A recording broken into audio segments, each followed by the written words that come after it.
Bible క్యూజ్ ప్రశ్నలు మరియు సమాధానాలు. తెలుగు బైబిల్ క్యూజ్. నేను మొదటి వాడును కడపటి వాడును అని అన్నది ఎవరు? ఏ పౌలు, బి పేతురు, సి యేసుక్రీస్తు. హీజ్ రైట్ ఆన్సర్ సి యేసుక్రీస్తు. గిల్గాలు అనే మాటకు అర్థం ఏమిటి? ఏ దొర్లించిన, బి దొంగిలించిన, సి దొరికిన. హీజ్ రైట్ ఆన్సర్ ఏ దొర్లించిన. మీ పరలోకపు తండ్రి పరిపూర్ణుడు గనుక మీరును డాష్ ఉండెదరు. ఏ పరిపూర్ణులుగా, బి యాజకులుగా, సి సేవకులుగా. హీజ్ రైట్ ఆన్సర్ ఏ పరిపూర్ణులుగా. యేసు పేతురును, యాకోబును, యోహానును మాత్రమే వెంటబెట్టుకొని ఎత్తైన ఒక కొండ మీదకు ఏకాంతంగా వారిని తోడుకుని పోయి వారి ఎదుట డాష్ పొందాను. ఏ మహిమ, బి రూపొంతనం, సి బాప్తిసం. His right answer B రూపొంతనం.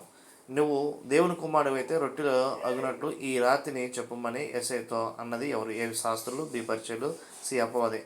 He's right answer C అపవాది. మీకు ఈ వీడియో నచ్చినట్లయితే లైక్ చేయండి, షేర్ చేయండి, సబ్స్క్రైబ్ చేయండి.